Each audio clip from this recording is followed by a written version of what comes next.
De la mañana con 23 minutos y justamente a raíz de esas imágenes y de todos los hechos que acontecen en este último tiempo en Bolivia, es que nosotros estamos tratando de encontrar una explicación de por qué, por ejemplo, sucedió ese desborde de tanta mazamorra en Tiquipaya. ¿Cuáles pudieron haber sido las causas? Estamos en este momento con el ingeniero Marco Antonio Guzmán. Él es geólogo, es un experto geólogo que en la oportunidad nos va a dar algunas directrices de justamente lo que ha sucedido. Bienvenido a la Revista al Día. Muchas gracias por la entrevista. Bueno, y lo que queremos conocer cuando estamos hablando de riesgos del campo que usted maneja muy bien es hacer un análisis de por qué nos vamos a centrar en Tiquipaya, sucedió aquello. Es importante aclarar que este es un evento netamente geológico, o en esencia geológico. Es lo que nosotros denominamos un flujo de barro o un flujo de detritos. ¿Por qué se ha dado recién? Por la gran cantidad de agua que ha precipitado en la parte alta de la cuenca. Esa cuenca tiene muy alta pendiente y desemboca en un lugar prácticamente plano, que es el Valle Central de Cochabamba. Al desembocar forma lo que nosotros conocemos como un abanico aluvial o un cono aluvial, es decir, una especie de delta que entra a la parte plana y se disgrega. Pero esta masa cargada de sedimento, de arcilla, de limo, incluso pedrones, ha bajado mucha velocidad y ha formado ese abanico, ha tratado de formar ese abanico. Es decir, que desde un principio esto se pudo haber previsto si se hacía una canalización. Más que una canalización había que hacer un control integral de cuencas. De hecho, la cuenca Taquiña ha sido estudiada como cuenca piloto los años 90 por un proyecto denominado PROMIC, que trabajaba con la prefectura de Cochabamba. Yo tengo conocimiento de esto porque en La Paz también teníamos en el gobierno municipal la Dirección de Control y Manejo de Cuencas, entonces intercambiábamos experiencia en los años 90, por eso tengo conocimiento del trabajo. De una cooperación suiza. Suiza, y aquí en La Paz la cooperación técnica alemana. Entonces frecuentemente intercambiábamos experiencias. De ahí que he ido un par de veces, nos han mostrado la planificación que hacían. Entonces la cuenca Taquiña era una cuenca estudiada a nivel piloto, escala piloto. Tenemos una imagen en este momento en pantalla, es lo que nos decía el abanico aluvial. Eso es lo que he tratado de explicarles. La cordillera del Tunari y la cordillera del Mazo Cruz empiezan con 5.000 metros y terminan en Cochabamba en los 2.500 metros. Entonces la parte plana es la parte de Cochabamba, digamos, ¿no? Es un ejemplo muy clásico esto. Entonces el agua desciende a mucha velocidad cargada de mucho sedimento y forma ese abanico que se ve, esa especie de delta. Y como tenía tanta cantidad de agua y tanta cantidad de sedimento, al encontrar cualquier obstáculo, va a arrasar con el obstáculo. Es decir, casas, infraestructura. La solución no es hacer una canalización, sino un control integral de toda la cuenca. Es decir, obras en la cabecera, obras transversales, forestar, controlar los deslizamientos, controlar los derrumbes. Usted como geólogo experto en riesgos, ¿hubo o no hubo el control y la observación correspondiente en el lugar? En los años 90 el plan estaba prácticamente terminado por la cooperación suiza con el PROMIC. Lo que no sé exactamente si todas las medidas de mitigación han sido implementadas. Por lo que puedo hablar a priori, no han sido implementadas. O si han sido implementadas, parcialmente.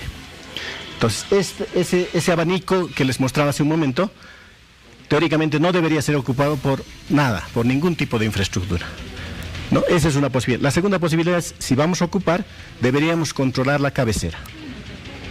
Y eso aparentemente no se ha hecho, pero también significa que los técnicos estén en permanente observación. Había mucha disponibilidad de material en la parte alta. No esperábamos que llueva tan fuerte, ha habido mucha cantidad de agua y esa agua ha bajado cargando, arrastrando todo ese material que luego ha arrasado con las viviendas, como muy bien usted ha visto in situ, ¿no?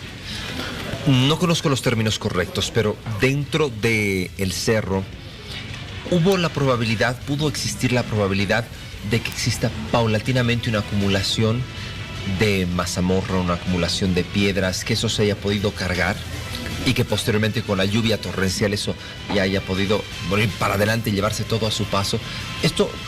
Quiero ser un poco específico porque esto se pudo haber controlado. Sí. La geología es muy dinámica, entonces hay aporte de sedimento, de bloques de roca permanentemente.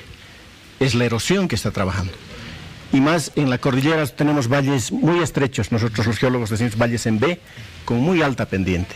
El río está tratando de crecer hacia su cabecera, y en el intento de crecer está erosionando las laderas, está provocando derrumbes, está provocando deslizamientos, y usted ha debido ver en la parte alta hay glaciación, hay nevados. La glaciación también denuda, destroza la roca. Entonces el aporte estos últimos 10, 15 años que de pronto no se ha intervenido la cuenca, estoy hablando de memoria porque no, hace mucho tiempo que no estoy en el lugar, ha ido aportando sedimento al valle. Pero como no llovía tan fuerte, entonces bajaba muy poca cantidad. Pero ahora hemos tenido una precipitación extraordinaria, más si hay obras son muy pocas, se dice que han deforestado, hay incendios y todo eso. Entonces tenían a disposición mucho material para ser arrastrado. Ahora, ingeniero, en la historia, ¿hay algún antecedente de una situación similar en Tiquipaya? Sí, he estado revisando bibliografía. En los años 80 también ha habido un evento, no tan grande, pero similar. La diferencia era que no estaba tan habitado el sector. De hecho, como le decía, estos abanicos deberíamos respetarlos y no debería haber ningún tipo de infraestructura. No deberían existir casas. Por ahí. Y si hay casas, la segunda alternativa, que es el caso no solo de la cuenca Taquiña, sino de las cuencas, subcuencas aledañas. Hay una sucesión de abanicos en Cochabamba. Habría que controlar todas las cabeceras. Entonces, eso es un trabajo de muy largo tiempo, de mucha inversión, donde tendríamos que participar todos. La comunidad también tiene que entender que está expuesto a este tipo de fenómenos, ¿no? Mucha gente tenía el siguiente temor y dicen, nosotros estamos en pánico porque no sabemos cómo está la situación allá arriba, porque los controles se están haciendo abajo, tratando de darle un cauce al río Taquiña, en fin. Pero podría existir, hay la posibilidad de que se congestione el cerro, vuelva a llover y pueda desprenderse otra cantidad de mazamorra. Lo que yo estimo que gran parte del material ya ha bajado. Pero esto es un proceso que es continuo. Digamos que esta es la lluvia más extraordinaria. Para el próximo año también va a seguir acumulándose material. Y esto es en el tiempo, ¿no? Lo que tenemos que hacer es tener un control exacto y una visión permanente de la cuenca. No solo de la cuenca Taquiña, de todas las cuencas. Y la cuenca Taquiña es producto de Promic. Ustedes van a ver la parte cercana a la planta Taquiña, no tiene ocupación, es vacía. Si usted ve en la imagen, tenía unas imágenes por ahí, forma este delta, pero la parte inicial son. Seguramente en los mapas de vulnerabilidad y de riesgos, en inicios ellos han dicho, aquí no se puede habitar. Y además en Cochabamba, como tenemos el déficit de agua, esa es la zona de recarga de los acuíferos. El agua se infiltra ahí y se va al fondo de los sedimentos. Entonces, el manejo integral de cuencas involucra muchos temas ambientales, de uso adecuado del suelo, de uso adecuado de los recursos naturales. ¿Para qué? Para beneficiar al ser humano. Pero si el ser humano no es partícipe de eso, ocupa las áreas que no debe ocupar, entonces... Pero además también es educación, ¿no? Tenemos que educar, concientizar, mostrar a la gente lo que ha pasado. Algo que creo no se ha hecho. La intención del proyecto original era esa, pero seguramente ya no existe el proyecto hasta donde sé.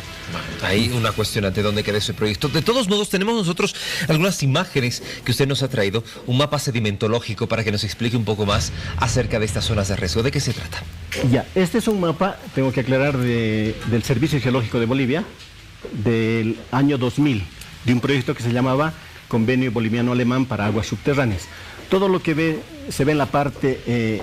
celeste de la parte superior y tono azul son lo que yo le mostraba, los abanicos, son una sucesión de abanicos. De hecho allí se presenta la falla geológica de Tunari. Para nosotros los geólogos esa sucesión de abanicos nos denota la presencia de una falla. Por eso además Cochabamba es una zona tectónicamente muy activa. Entonces la cuenca Tunari está por la parte media, en la parte superior, ahí está mostrado, ¿no? Entonces el abanico está perfectamente delineado. Muy bien, tenemos esta imagen, por favor. Es la misma imagen, solo que nos muestran los terrenos. La parte naranja es la parte de las rocas, la parte superior de la cordillera, y la parte celeste es la parte del Valle Central de Cochabamba. Muy bien. Esta imagen. Este es el perfil más, o la imagen más representativa. Este es un corte que se ha hecho, empieza a los 4.000 metros, vamos bajando muy alta pendiente. Esa línea oscura que ven es la falla geológica, la falla Tunari. Ajá. Y esos depósitos de naranja más claro son los depósitos de abanico que le digo.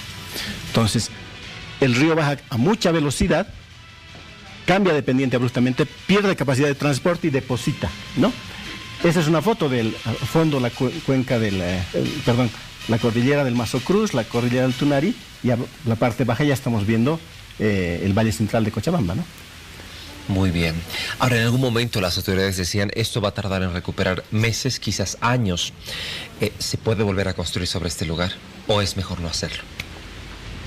O sea, la solución drástica sería no hacerlo, pero la expansión urbana no la podemos frenar. Entonces lo que corresponde es controlar la parte alta de esta subcuenca y de las demás subcuencas. ¿Qué tipo de personal tendría que controlar esto? ¿Geólogos solamente? No, el manejo integral de cuencas involucra un trabajo multidisciplinario. La base es el geólogo y el ingeniero civil con especialidad en hidráulica, pero ahí trabajan ingenieros forestales, agrónomos, ingenieros ambientalistas, sociólogos, gente que puede interactuar con las personas, con los pobladores, la comunidad. Hay conflicto con los sindicatos agrarios, me he enterado. Entonces, hay una pugna de intereses también, ¿no? El territorio, los terrenos en las áreas urbanas son muy bien, muy caros, ¿no? Hay que entonces hacer un trabajo coordinado y son las autoridades quienes se tienen que encargar de todo esto, rescatando de pronto algunos proyectos que se han perdido. Le agradezco mucho, ingeniero, por habernos explicado un poco más sobre lo que pasó en Tiquipaya, porque la gente ha quedado con la duda. Creo que le hemos despejado en la oportunidad. Ingeniero Marco Antonio Guzmán, experto en geología y en riesgos específicamente, le agradecemos por acompañarnos. Muchas gracias a ustedes por la invitación. 7 de la mañana con 35 minutos, tenemos más acá en Al Día.